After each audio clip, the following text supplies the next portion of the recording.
မင်္ဂလာပါစက်မိဆိုင်ရာဆိုပြီးဟိုနေ့ကအောင်မလေးထီနဲ့ပတ်သက်ပြီးတော့ပြောလိုက်ပြီးတော့ထီနဲ့ပတ်သက်ပြီးတော့ပဲဖတ်ဖူးထားတဲ့ဟိုရှေးတုန်းကဝိတုလေးတစ်ပုဒ်ကိုသွားပြီးတော့တတိရတယ်အဲ့ဒီဝိတုလေးကဟိုဒုတိယကမ္ဘာစစ်အချိန်ကိုအခြေခံပြီးရေးထားတာပေါ့နော်ဒုတိယကမ္ဘာစစ်တုန်းကမြို့ပေါ်ကလူတွေဂျပန်တွေကလေရင်နဲ့ဘုံကျဲတော့တောတွေကိုတောရွာဒေသတွေကိုလိုက်ပြီးတော့ရှောင်ရှားကြရတယ်စစ်ဘေးဒဏ်ရှောင်ရတာပေါ့နော်ရှောင်ရတော့ဒီမြို့ပေါ်ကမိသားစုတစုဒေါ်မြနဲ့သူ့ယောက်ျားရဲ့သူ့သားလေးနဲ့သမီးလေးရဲ့သားအကြီးလေးကမောင်လူအေးတဲ့သမီးငယ်လေးက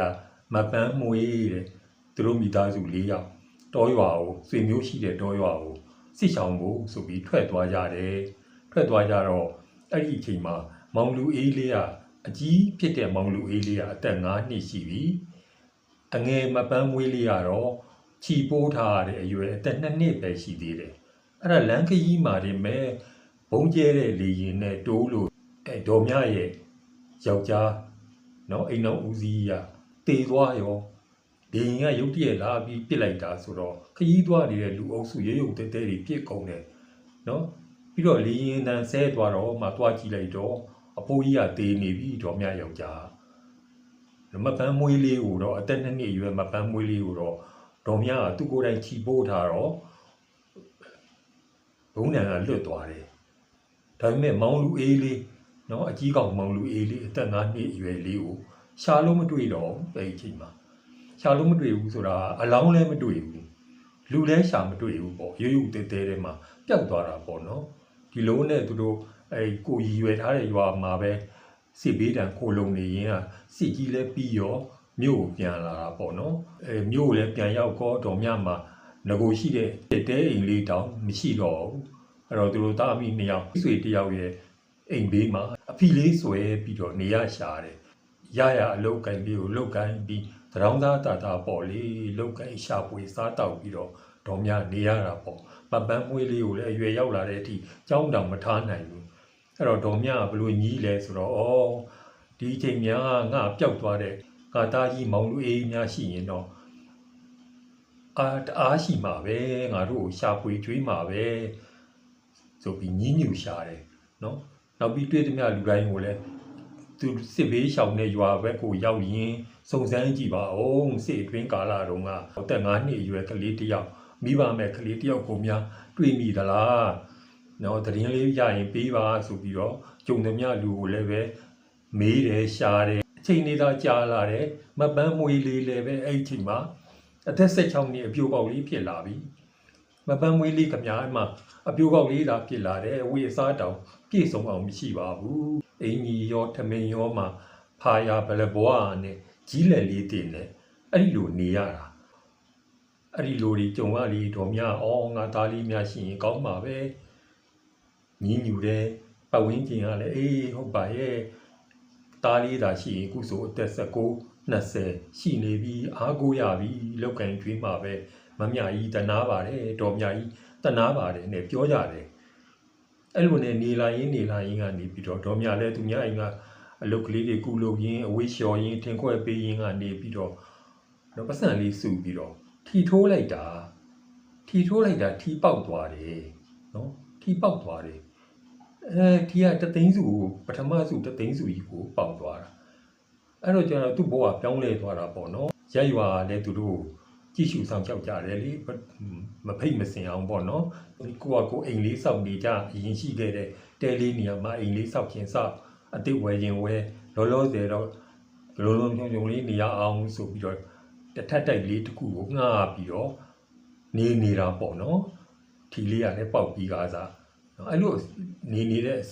အချိန်မှာဘာဖြစ်လာလဲဆိုတော့သူတို့မျိုးသူတို့ရက်ွက်တဲ့ကိုလူငယ်လေးတစ်ယောက်ဒေါ်မြနာမည်ကိုစုံစမ်းပြီးရောက်လာတယ်လူစိမ်းလူငယ်လေးတစ်ယောက်အသက်19-20အရွယ်လေးပဲအဲ့လူငယ်လေးကဘာပြောလဲဆိုတော့ကျွန်တော်ဟာတဲ့မောင်လူအေးဖြစ်ပါတယ်တဲ့ကျွန်တော်မောင်လူအေးပါတဲ့ငယ်ကမိဘတွေနဲ့စစ်အတွင်းမှာမိဘတွေနဲ့ကွဲသွားတာတဲ့ဒီရက်ွက်ထဲမှာဒေါ်မြဆိုတဲ့အတော်ကြီးတစ်ယောက်က သူ့သားပြောက်ကိုရှာနေတယ်လို့ကြားလို့ပါကျွန်တော်ကမောင်လူအေးပါသူ့သားပါဆိုပြီးတော့ရောက်လာတယ်နော်ဒေါ်များနဲ့လည်းတွေ့တယ်မပန်းပွင့်နဲ့လည်းတွေ့တယ်အဲ့ဒီတော့ကြတော့ဒေါ်များကိုယ်တိုင်ရောပတ်ဝန်းကျင်ရောသူ့သားအရင်ကိုသူမျောနေတာကြားလာပြီးရှိရင်ကောင်းမှာပဲဆိုပြီးတန်းတာနေတာဒါပေမဲ့ရောက်လာတဲ့အချိန်ကျတော့ထီကပေါက်ထားပြီထီပေါက်ပြီးတော့ချမ်းသာနေပြီငွေ3သိန်းဆိုတာတော်တော်ကိုများတယ်အဲ့ဒီခေတ်တုန်းကငွေချမ်းသာနေပြီအဲ့လိုအချိန်ကြတော့မှ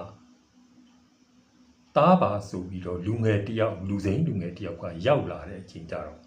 ဟောဒုက္ခရောက်ပြီးဆင်းရဲနေတဲ့အချိန်မှာရောက်လာတယ်ဆိုလို့ရှိရင်အားကိုးလိုက်အားရဝမ်းသာကြိုဆိုလိုက်မယ်အားကိုးလိုက်မယ်ဟုတ်တယ်မလားအခုတော့3သိန်းစုကြီးပေါက်ပြီးတော့ချမ်းသာနေတဲ့အချိန်မှာရောက်လာပြီဆိုတော့တန်တရားဝင်ရပြီဒီကောင်လေးဟာဒီလူငယ်လေးဟာသူ့သားအစ်စ်ဟုတ်ရဲ့လားသူစုံစမ်းနေတဲ့သတင်းကိုကြားလို့ဟန်ဆောင်ပြီးတော့လာတာလားစဉ်းစားရပြီရက်ွက်ကလည်းစဉ်းစားရပြီ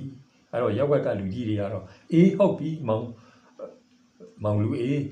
မင်းလောလောဆယ်တော့ဘုံကြီးเจ้าမှာပဲနေပါကွယ်ဆိုပြီးတော့ဘုံကြီးเจ้าမှာတဲခိုခိုင်းထားတယ်နော်ဒေါ်မြကတော့ဇဝေဇဝါပေါ့ခုနပြောသလိုပဲကောင်းသားတဲ့အချိန်မှာရောက်လာပြီဆိုတော့စဉ်းစားရပြီနောက်ပြီးအိမ်မှာသမီးပြိုလေးလေသမီးပြိုလေးရှိတယ်ဒီလူကတကယ်သူ့သားအရင်မဟုတ်ပဲနဲ့ဒီမပန်းမွေးလေးကိုမတရားကြံစီလိုက်တာလေးပါလေလုတ်ခဲ့ရင်မခက်ဘူးလားခက်တာပေါ့အဲ့တော့စဉ်းစားရပြီလေအဲ့တော့ရတရက်ွက်လုံးကလည်းပဲနော်ဒီတော်များတို့ကိစ္စအတွက်ခေါင်းပူဒေါ်မြကိုယ်တိုင်ဆိုရင်တော့ပြောအောင်မနေနဲ့တွေးရတယ်ခက်နော်ဟိုကောင်လေးကလည်းပုံကြီးတောင်းမှနေရင်ကနေတိုင်းအိမ်ကိုလာပြီးသူကဒါအရင်ဖြစ်တဲ့အကြောင်းငငယ်လေးကအမေကိုလွမ်းရတဲ့အကြောင်းညီမလေးကိုပါလွမ်းတဲ့အကြောင်းပြောပြပြီးတော့ဒါအရင်လိုလာတယ်အိမ်အလုပ်တွေလုပ်ပြီးဒေါ်မြကြီးကိုနင်းနှိပ်ပြီးနော်အဲ့လိုမျိုးတွေလုပ်နေတော့ဆုံးဖြတ်ရည်ခက်နေတာပေါ့ဒီလိုနဲ့တနေ့ကျတော့အဲ့ဝိထုမှာဘယ်လိုဆုံးသက်ထားလဲဆိုတော့နောက်နေ့တနေ့လဲကူရောအဲ့ငှားနေတဲ့ဒေါ်မြတို့အိမ်တိုက်ကလေးထဲမှာဒေါ်မြရောမပန်းမွေရောမရှိတော့ဘူးအကုန်ခြေအားလက်ရပြောက်တနေရာထွက်သွားတယ်လုံးဝကိုဒေါ်မြတို့တရင်ကိုမကြားရတော့ဘူး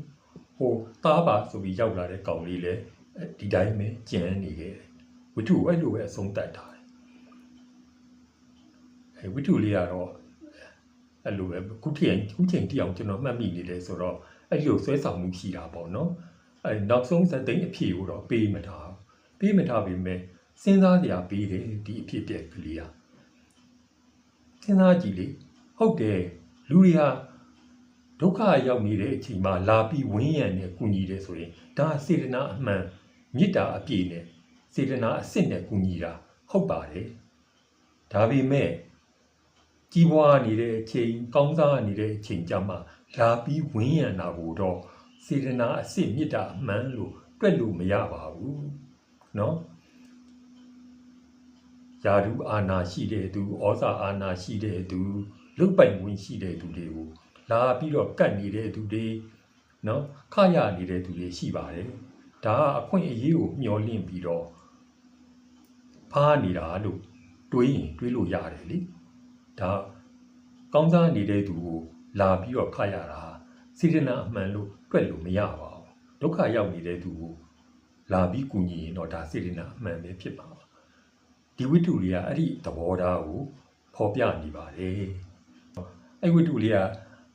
ကိုကျွန်တော်ဘယ်ရဖတ်ရတယ်လဲဆိုတော့စန္ဒာမဂ္ဂဇင်းပြန်လည်စမ်းသစ်ခြင်းကဏ္ဍမှာဖတ်ရတာနော်ပြန်လည်စမ်းသစ်ခြင်းဆိုတာဟိုရှေ့တုန်းကဝိတုအဟောင်းတွေကိုပြန်ပြီးတော့ကောင်းတဲ့ဝိတုတွေကိုစမ်းသစ်ပြီးတော့နောက်ထပ်ပိုင်းမဂ္ဂဇင်းမှာထည့်တာအဲ့တော့စန္ဒာမဂ္ဂဇင်းမှာကျွန်တော်ဖတ်ရတဲ့အချိန်ကကိုပဲ1982ခုနှစ်လောက်ဖြစ်နေပြီအဲ့ဒီဝိတုမူရင်းပါခဲ့တဲ့ခုနှစ်က1950လောက်ရှိလိမ့်မယ်အဲ့တော့ကျွန်တော်အဲ့ဒီဝိတုရဲ့မူရင်းရေးသူနဲ့ခေါင်းစဉ်လည်းမမှတ်မိဘူးအဲ့တော့ဒီဝိတုကိုဖတ်ကူးတဲ့ဘသူတွေရေးသူကဘယ်သူခေါင်းစဉ်ကပါဆိုတာမှတ်မိရင်ကျွန်တော်ကိုအတိပေးပါလို့မေတ္တာရက်ခံပါတယ်အခုတော့စက်မိဆိုင်ရာအနေနဲ့ပြောလိုက်ခြင်းဖြစ်ပါတယ်ကျေးဇူးတင်ပါတယ်